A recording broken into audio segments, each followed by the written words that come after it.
avons essayé de regarder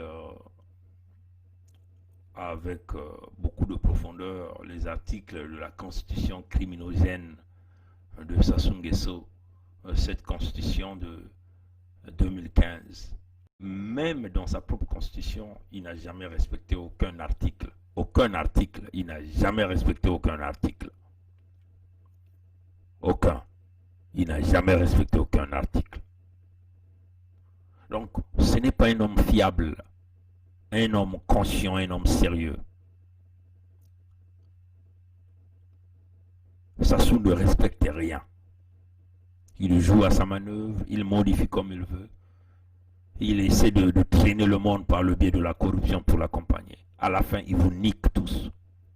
Nous allons parler du contexte constitutionnel du Congo et démontrer déjà combien de fois Sassou est incapable de respecter ses propres constitutions.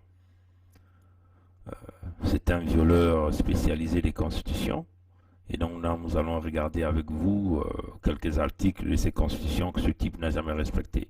Prenons par exemple sa constitution de 2015, cette constitution qui lui a permis de massacrer le peuple congolais, de tuer massivement sur l'ensemble du territoire national du Congo.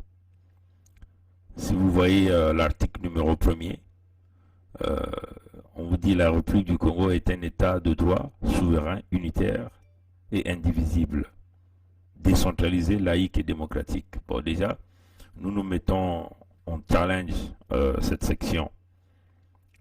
Premièrement, la souveraineté de l'État congolais. Le Congo est un État mort-né, comme on a l'habitude de le dire. Nous sommes toujours sous la communauté, éventuellement les anciennes colonies françaises. Et dans cette communauté, il y a la France qui est là. Donc le président de la communauté, c'est le président de la France. Et donc, tous les chefs d'État sont des sous-préfets qui rendent compte à la France et qui travaillent pour la France. Le cas de Sassou, on peut le regarder. En 1997, la France seule a décidé de renverser la démocratie et de ramener celui que nous avons l'habitude d'appeler le tyran, le Néron Tropicale Sassou par un coup d'État. Donc c'est la France qui l'a décidé par le président Chirac. Et le tyran a été aidé par les pays de la sous-région. L'Angola a militairement intervenu avec toutes ses forces militaires pour faire asseoir le pouvoir du tyran, comme l'avait dit le président de la communauté, Chirac à cette époque. La communauté aujourd'hui est sous la présidence de Emmanuel Macron. Donc le Congo n'est pas souverain. La preuve en est que le peuple congolais est en train de bouder Sassou Nguesso, mais il est toujours protégé par le président de la communauté qui le traite comme un sous-préfet qui est très crédible pour la France, l'homme de leur situation, pour affamer, faire souffrir le peuple congolais. Donc la souveraineté de l'État déjà, il ne faut déjà pas en tenir compte. Maintenant quand vous regardez, le Congo est indivisible. Bon, tout le monde sait que le Congo est divisé. Le Congo aujourd'hui est dirigé, c'est une fraction des individus qui gèrent le pays. C'est l'ethnie Mboshi qui gère le pays. L'ethnie Mboshi a colonisé les autres départements, c'est cela qui est la vérité.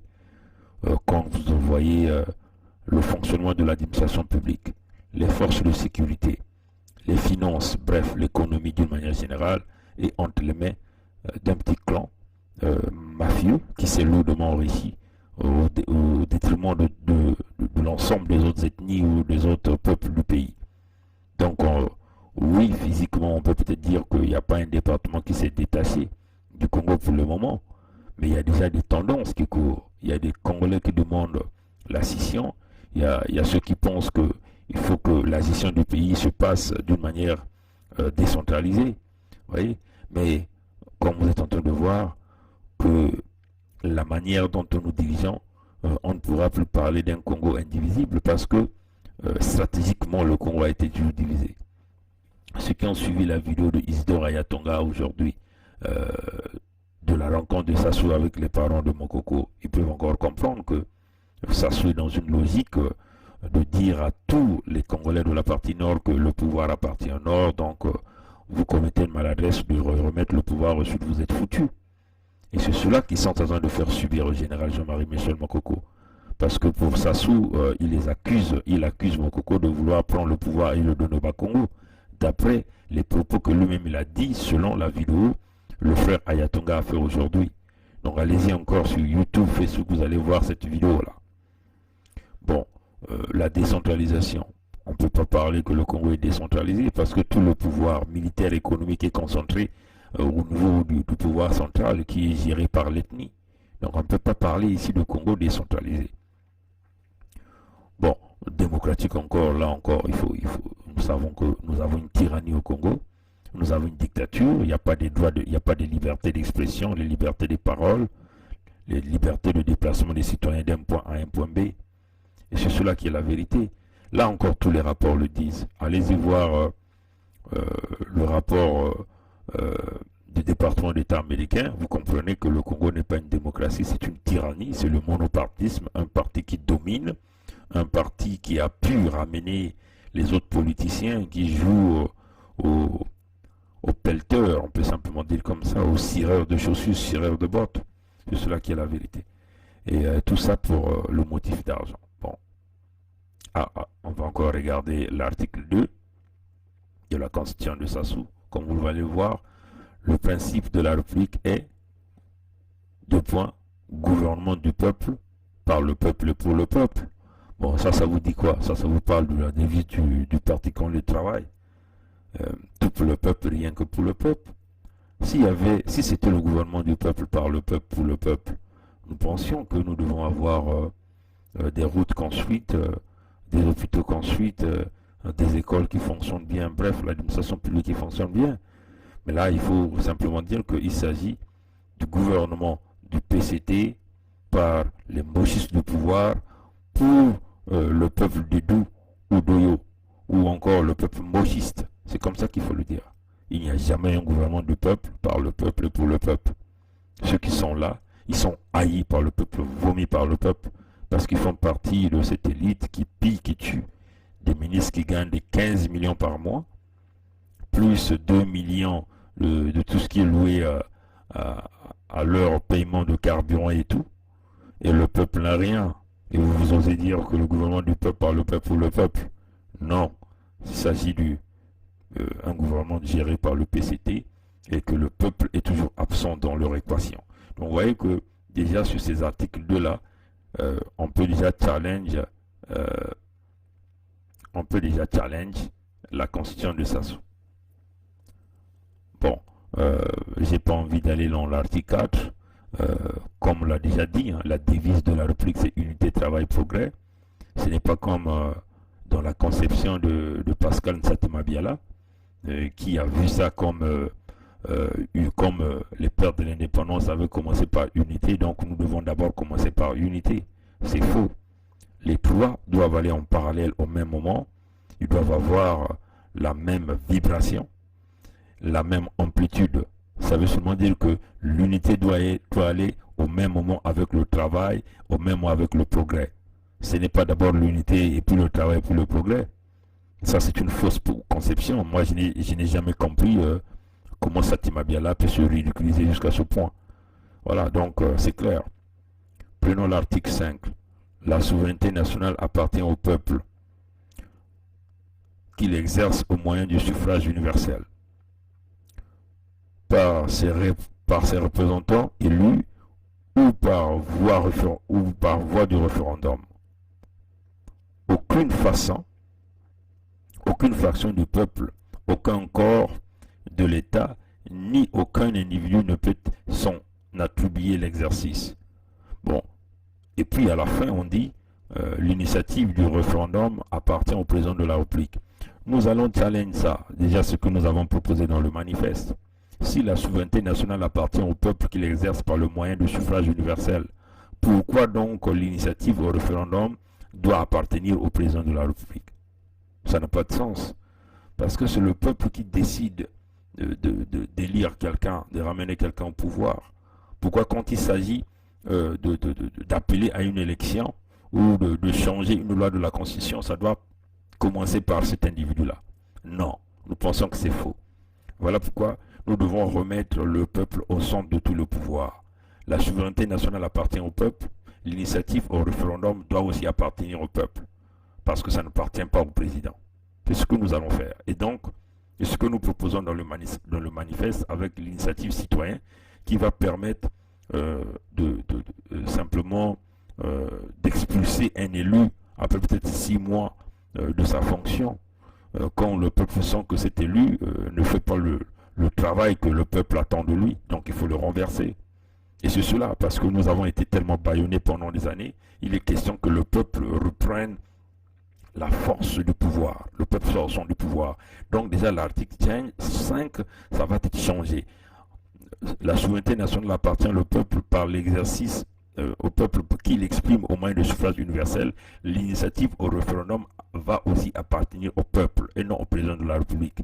Déjà, comme vous le savez, le manifeste de la libération du Congo va suspendre la fonction présidentielle parce que c'est la fonction qui divise les Congolais, qui fait que le Congo soit polarisé en nord au sud.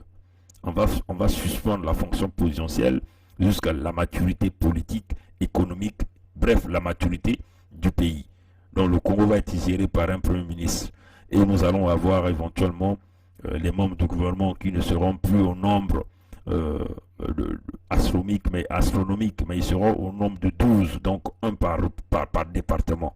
Et ça nous permettrait de couper dans les budgets, et puis cet argent va nous permettre de pouvoir investir dans les écoles, dans les hôpitaux, bref, dans la société ou dans la vie sociale des Congolais. Et c'est cela la vision. Et les salaires, nous avons déjà dit ça dans le manifeste. Et donc la fonction de la présidence de la République ne sera plus là. Donc l'initiative au référendum va désormais appartenir au peuple, et non au Premier ministre et non au président de la République, parce que cette fonction sera suspendue jusqu'à ce que nous allons avoir une stabilité politique, économique, ainsi de suite. Voilà, donc on va rapidement continuer. Nous sommes en train de challenger quelques articles de cette constitution pour démontrer que ce type n'a jamais même respecté ses propres constitutions. Prenons l'article 11. Toute personne arrêtée est informée du motif de son arrestation et de ses droits dans une langue qu'elle comprend.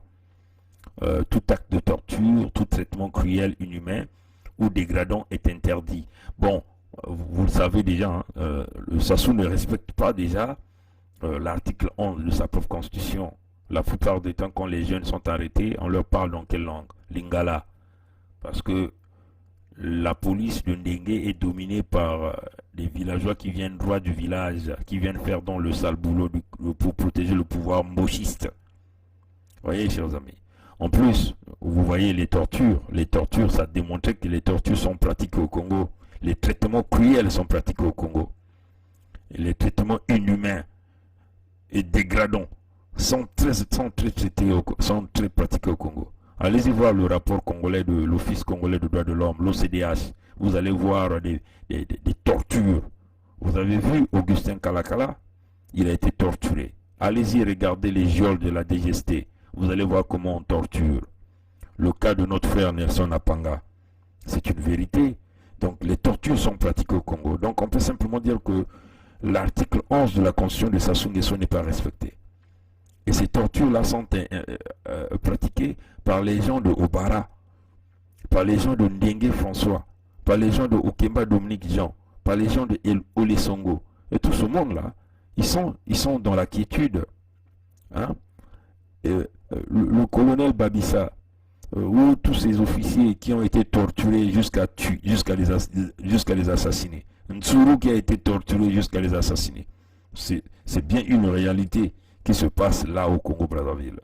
Et c'est une façon simplement de dire que Sassou Nguesso ne respecte jamais sa constitution. Et là encore, l'article 11 n'est jamais respecté par la constitution de Sassou. Et ça, même le rapport de tout dernier rapport du département d'État américain, on parle de ça. Prenons l'article 12. Les crimes de guerre, les crimes contre l'humanité, le crime de génocide sont punis dans les conditions déterminées par la loi. Ils sont imprescriptibles. Bon, vous le voyez, là encore, on peut simplement dire que c'est du blablabla. Vous voyez bien que ça venait là de commettre le génocide dans le Poul, dans tout le département du Poul. Plus de 400 villages brûlés, destruction de tout le village, des arbres fruités ont été tronçonnés, des eaux ont été empoisonnées, bref, des populations ont été massacrées. Avec des forces étrangères, des rebelles centrafricains sont venus là. Kuntamandi Martin, Abdoulaye Miskin a fait ce travail pour le compte de Sassou, là dans le département du Poul, avec des complicités des gens comme les Ntoumi et tout ce monde, les Kolela qui ont fermé les gueules, les Nsat Mabiala qui ont comploté, qui n'ont rien fait, les Mounari qui ont acclamé, mais qui ont fait semblant de faire des déclarations. Tout ce monde-là, ils ont disparu. Vous avez bien vu qu'il y a eu un génocide de Lari dans le département du Poul. Et personne ne dit rien. Tous ces criminels sont en liberté. Okemba Dominique l'a dit d'une manière claire. Nous avons tué dans le Poul, le ciel n'est jamais tombé. Il a avoué les crimes dans le Poul. Il a avoué ce génocide. Ils sont en liberté. Ces gens-là peuvent se pavaner partout, partout, partout. Nous avons même appris que il se pourrait que lui et Ndengue sont même partis en Turquie, ou leurs agents sont partis en Turquie pour aller préparer certainement les conditions, les mauvaises conditions de l'arrivée de Mokoko et éventuellement lui faire du mal là-bas. Vous voyez, chers amis. Voilà, donc c'est une façon de dire que nous faisons face à un homme qui n'a jamais respecté ses propres constitutions. Prenons l'article 13. Toute propagande ou toute incitation à la haine ethnique, à la violence ou à la guerre civile constitue un crime puni par la loi. Bon, nous savons, la haine, l'incitation à la haine, c'est fait par Sassou. Quand il confisque les forces de sécurité, il le remet à son ethnie. Quand il pille l'argent du Congo, quand sa famille peut se servir dans les caisses de l'État, pendant que le peuple est affamé, quand les gens de ce régime peuvent voler sans impunité. Mais c'est bien Sassou qui crée la haine dans le pays, parce que quand il affame une partie du pays, ça signifie quoi? Ça signifie qu'il est en train d'accélérer ce que nous appelons l'augmentation de l'énergie potentielle dans les cœurs des gens, qui, cette énergie, finira par se transformer en énergie cinétique, et une énergie cinétique qui sera très destructive pour cette fameuse ethnie qui a pillé le Congo. Donc vous voyez que l'incitation à la guerre, c'est ça ce qu'il fait quand il se met à s'acheter des armes à la place de construire des hôpitaux, à la place de payer les fonctionnaires, à la place de payer les pensions de retraités, de payer les bourses. Sassou qui ne fait que s'acheter des armes, éventuellement parler de l'avenir de Moshi, c'est une réalité. Quand il achète des armes, c'est lui qui est dans cette posture. Donc vous voyez bien que l'article 13 n'est pas toujours respecté. Encore la haine ethnique, c'est clair, l'incitation à la haine ethnique, c'est Sassou qui le dit. Allez-y sur la toute dernière vidéo du frère Isidore Ayatonga, quand il parle de la rencontre de Sassou avec la famille de Mokoko, où Sassou accuse Mokoko de vouloir ravir les pouvoirs au nordiste et le donner au Bas-Congo, donc au sudiste. Vous voyez, chers amis. Et ça, c'est Sassou qui pratique cette haine-là. Vous voyez. Bon, on va rapidement challenge aussi l'article 14. L'article 14 de sa constitution. Tout individu, tout agent de l'État, tout agent, bon, est-ce que ça, c'est important?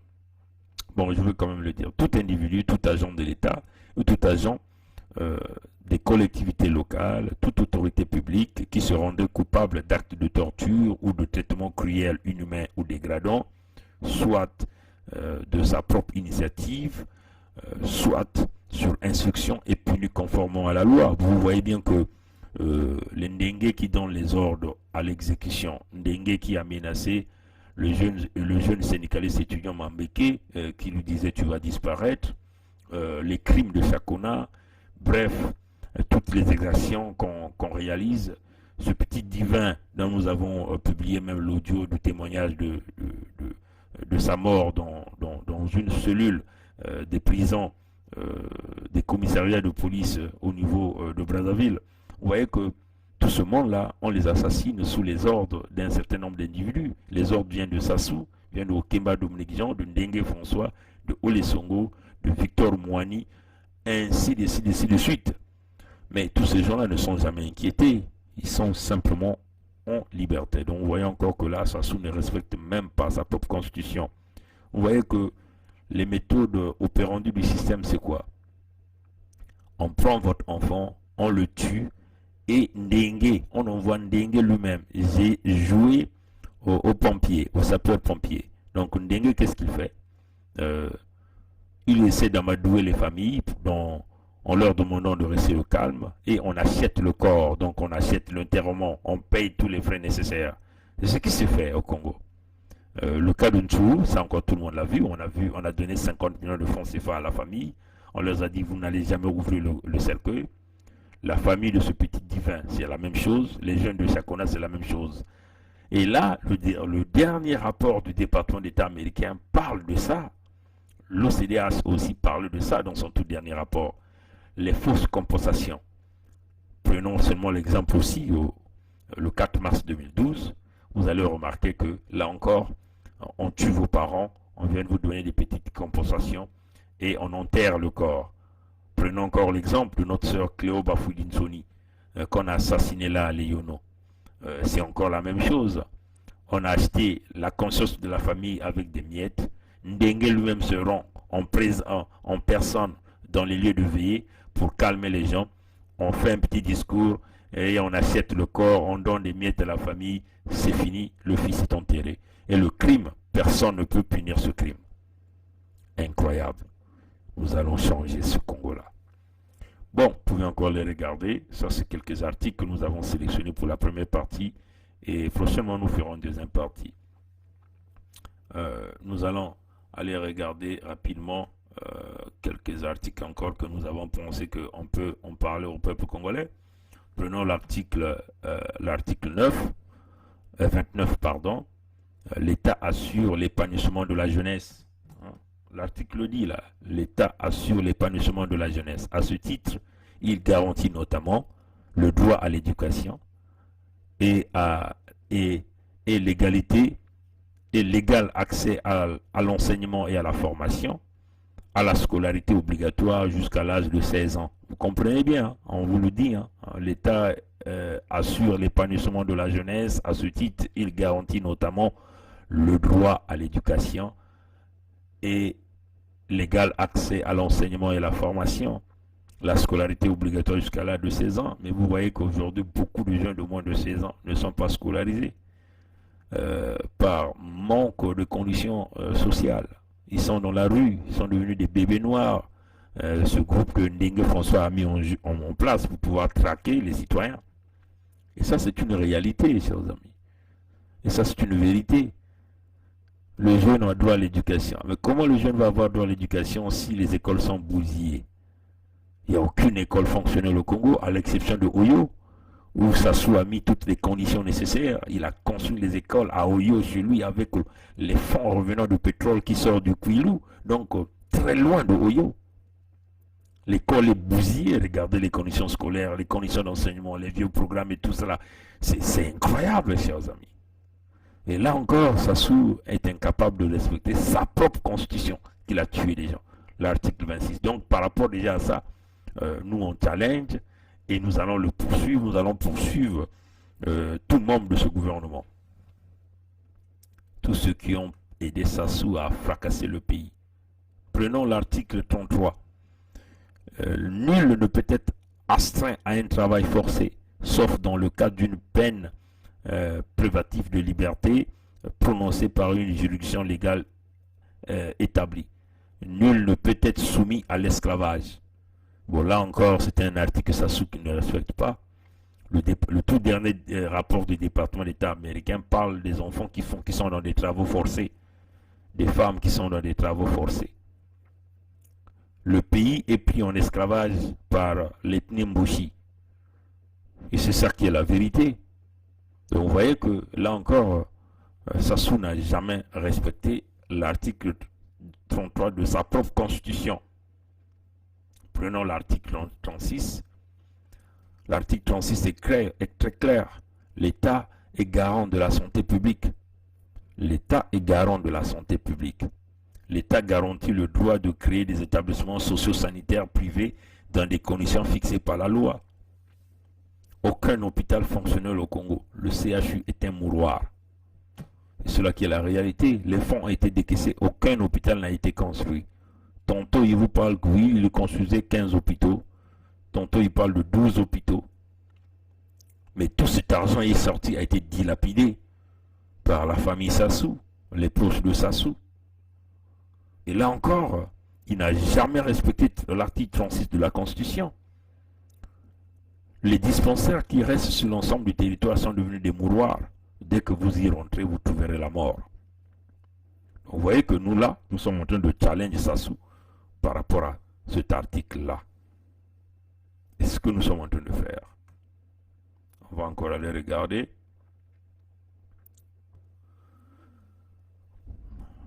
Bon, la pollution encore, bon, moi je vais simplement lire une petite section parce que ça c'est très intéressant sur l'article 42. Les conditions de stockage, de manipulation, d'incinération et d'évacuation des déchets toxiques, polluants ou radioactifs provenant des usines ou autres unités industrielles ou artisanales illimitées sur le territoire national sont fixées par la loi. Mais moi, la partie qui m'intéresse, c'est là, toute pollution ou destruction résultant d'une activité économique donne lieu à une compensation. La loi déterminera la nature des mesures compensatoires et des modalités de leur exécution. Il le dit là, Sassou, l'article 42. Toute pollution ou destruction résultant d'une activité économique donne lieu à une compensation. Mais quelle est la compensation pour nos parents de Kélé dans l'exploitation des forêts ou de l'or à Kélé par les Chinois qui sont en train de dévaliser les forêts, polluent les eaux? Quelles sont les conditions, quelles sont les compensations pour nos parents dans la Bouenza par ces industries de Chinois là qui exploitent le cuivre, qui polluent les eaux, les terres? Quelles sont les compensations pour nos parents qui sont dans le Kwilu, à Bondi là-bas, même à Madingoukai, à Nzassi là-bas, là où on exploite le pétrole, là où les produits chimiques ont détruit les terres, les plantes, nos plantes de notre nourriture de base, que nous appelons ici le manioc, le sakasaka, ne peuvent plus pousser. Non, chers amis démocrates africains. Et pourtant, il le dit dans sa constitution, à l'article 42, qu'il devait y avoir des compensations. Il devait y avoir une loi pour cadrer ces pollutions. Mais il n'y a aucune loi au Congo pour cadrer ces pollutions. Le peuple est abandonné. Les pollutions sont en train de s'élargir à une très grande échelle, mais le peuple est abandonné. Il n'y a aucune compensation. Il n'y a même pas une possibilité même de construire des dispensaires. Regardez tout ce qui vit autour de Ndieno. Les odeurs terrifiques, nauséabondes, qui sortent de Ndieno. Des gens meurent par pulmopathie. Les rejets de la gaz, de la turbine à gaz de Ndieno. Des rejets, tout ça, cette pollution. Des pollutions marines. Bref, ceux qui ne peuvent plus pêcher du poisson parce que il y a des huiles, des rejets des acides dus au travail de workover, donc de boostage des puits de pétrole. Tous ces produits chimiques sont déversés dans la mer, tuent les poissons. Les pêcheurs ne peuvent plus rien recueillir. Vous voyez, chers amis. Donc, quelle est la compensation que ces gens-là perçoivent? Et nous sommes dans un Far West Texas où on peut museler le peuple. Personne ne peut rien dire. Celui qui parle, on le tue. Et ça, c'est un homme qui n'a jamais respecté aucune parole de sa propre constitution. Bon, là encore, on veut simplement dire, si vous voyez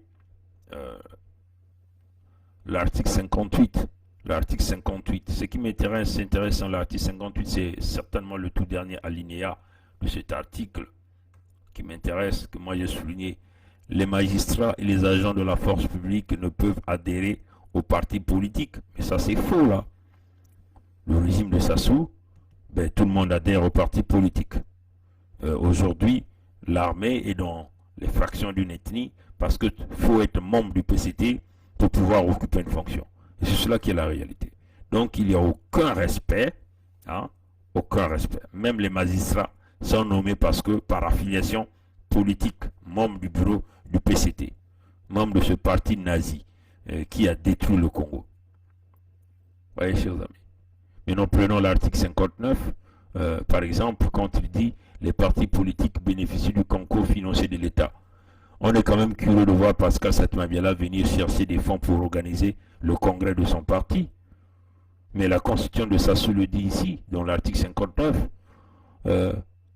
qu'il doit donner des subventions financières aux partis politiques. Mais pourquoi donc Pascal Satmembela ne veut pas organiser le congrès de son parti?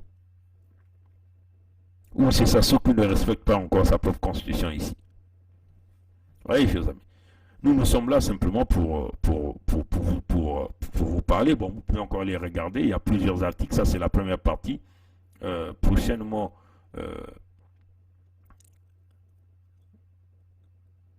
bon, voilà.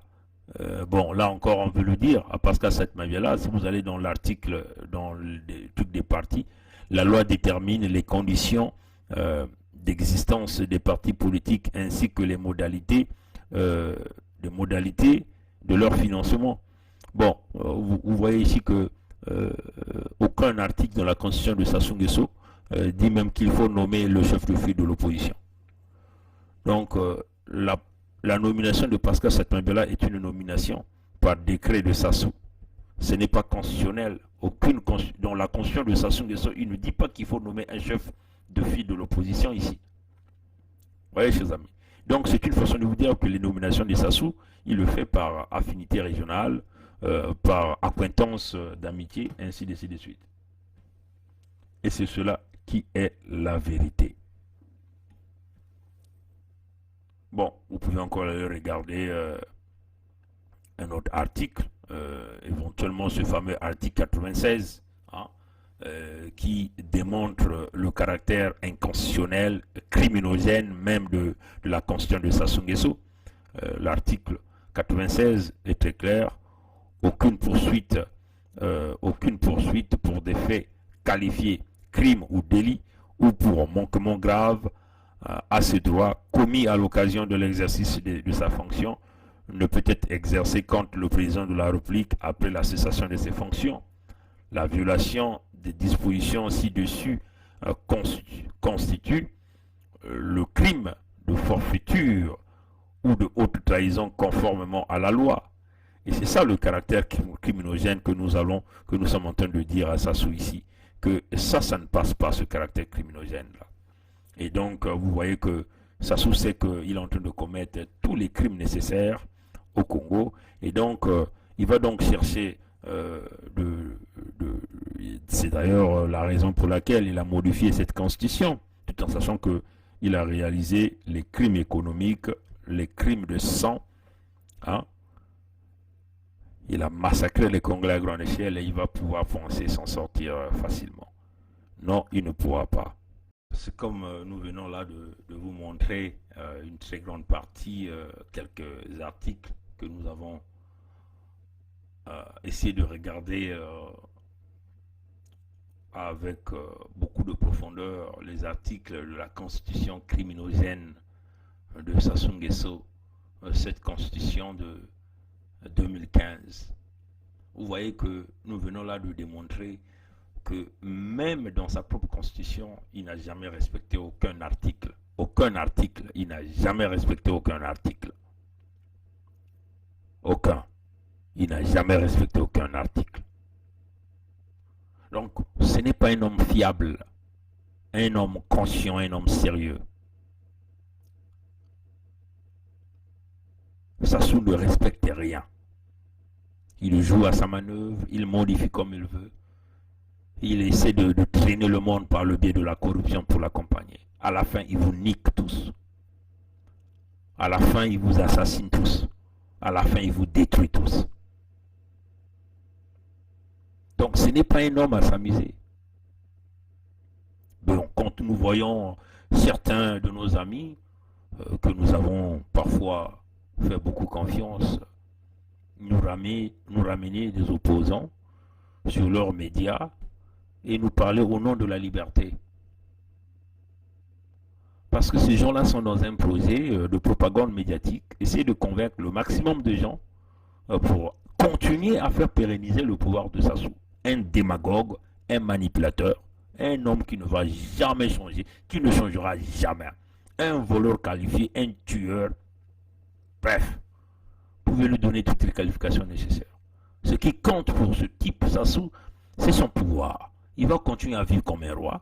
Leur seul objectif, c'est de mourir comme président de la République de ce pays. Donc, s'échapper de tous ces crimes. Il n'a jamais respecté aucune constitution. Il prend, il tripatouille, il manipule.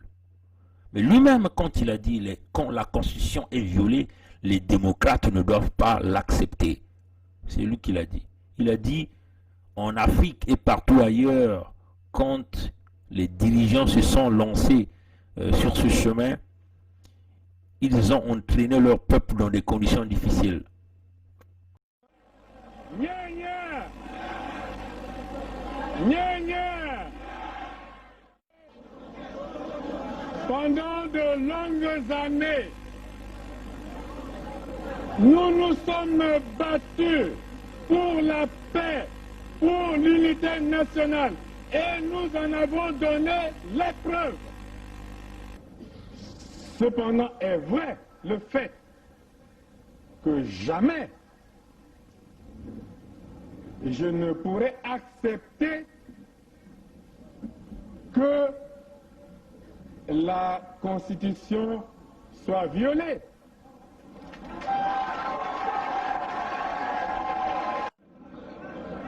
J'insiste pour dire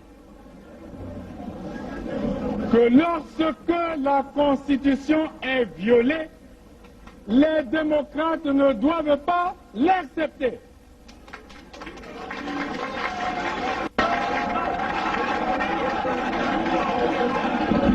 Jamais, jamais, jamais nous n'accepterons qu'un gouvernement censuré organise les élections dans un pays.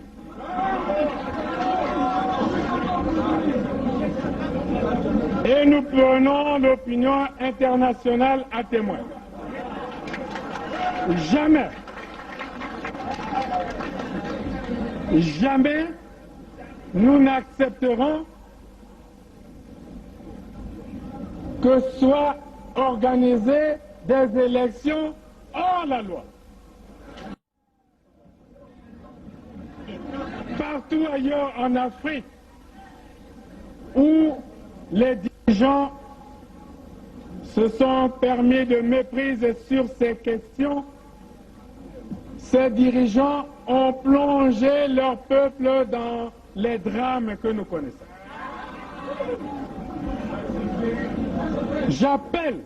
Je lance un appel à tous les dirigeants de ce pays, au président de la République, pour que la paix et l'unité nationale ne soient pas mises en danger. Je lance un appel au président de la République pour que nous sauvions la Constitution, pour que nous sauvions la démocratie et pour que nous sauvions la paix. Et pour moi, c'est un principe cardinal, le respect de la parole donnée. Le président du Souba est en fin de mandat. Les élections présidentielles qui devaient avoir lieu pour le premier tour le 27 juillet dernier n'ont pas eu lieu. Donc, nous allons vers la fin du mandat du président du Souba sans élection. Et il est en fin de mandat. L'espèce de conseil constitutionnel qu'ils ont mis en place à la hâte pour les manipulations politiciennes que vous observez, déclarer que le président du Souba pourrait rester au pouvoir jusqu'à la tenue d'élections présidentielles au Congo. L'avis du Conseil constitutionnel, c'est un coup d'État constitutionnel. À plus de 70 ans, on n'est plus éligible. À plus de 70 ans, on n'est plus éligible. La Constitution prévoit qu'à 70 ans, Bon, lui qui le dit de sa propre bouche, et nous qui sommes en train de regarder comment ce type a tous ses propres constitutions, il viole tous les contenus, tous les articles de cette constitution. Vous allez nous dire quoi là, chers amis? Que nous allons rester là assis en train de regarder ces types nous fracasser le pays et sans rien dire? Que Sassou me regarde bien dans les yeux. Moi aussi je le regarde dans les yeux.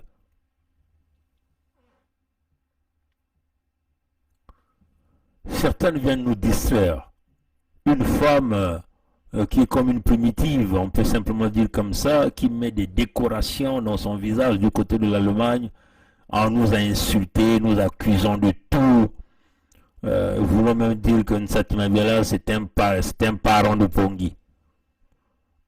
Parce que Gervais Birangui, quand il faisait son direct, le frère Gervais a dit, hein, Bernard, tu vois ton parent? Donc pour elle, elle a dit que bon, parce que Nsati Mabiala, c'est mon parent.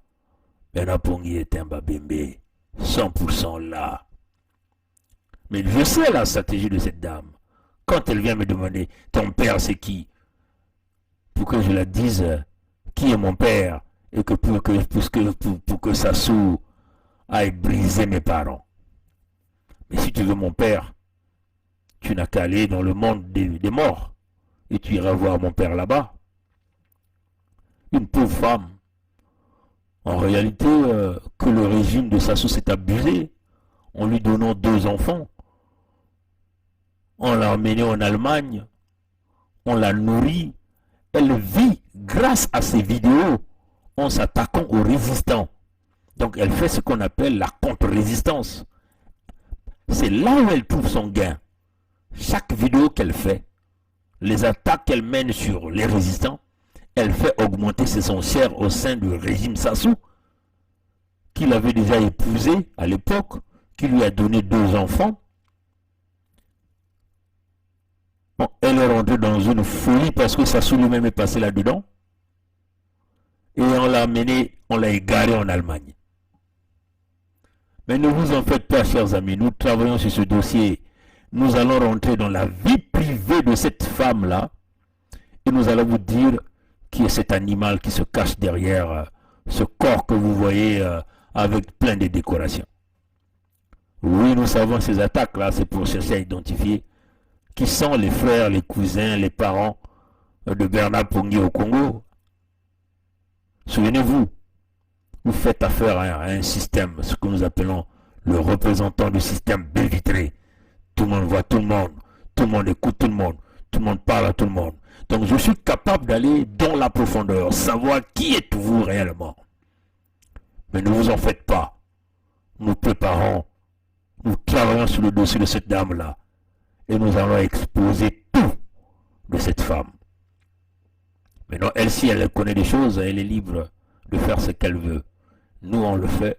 On n'a pas peur d'aller affronter les tribunaux sur ça. Voilà, donc, peuple congolais, face à un homme pareil, ça, ceux qui ne respectent aucune constitution, vous voyez que vous ne pouvez pas vous le permettre. Même comme le traite de la République, Pascal Satmabiala est venu vous le dire qu'il faut donner 2 ans, 3 ans à Sassou. Il ne va jamais respecter ça. Nous savons que dans les calculs de Sassou et Pascal Satmabiala, en réalité c'est parce que dans leur calcul, ils pensent que le tyran peut mourir de la maladie dans 2 ans, 3 ans. Et donc au Kemba Dominique Jean va prendre le pouvoir, donc travailler avec Nsati Mabiala et niquer l'ensemble du peuple congolais. Cet homme ne respecte rien. On va se lever tous pour aller chercher la libération de notre pays, le Congo-Brazzaville, ensemble avec tout le peuple congolais. Face à un démagogue, un manipulateur, un homme, un récidiviste dans le viol des constitutions. Vous ne pouvez pas compter sur un homme pareil. Le peuple gagne toujours. Au nom de Tata Simon Kimbangu, de André Grenard Matsoua, de cardinal Émile Bayenda, Monseigneur Ernest Kombo, Bruno Oussebi, Augustin Kalakala, Maître Ambroise Malonga, Régis Batola, le génocide à Ikongono, ceux qui sont partis le 4 mars 2012, les disparus de Chakona, les disparus de Beach, de Brazzaville, plus de 10 000. On ne va pas oublier ici.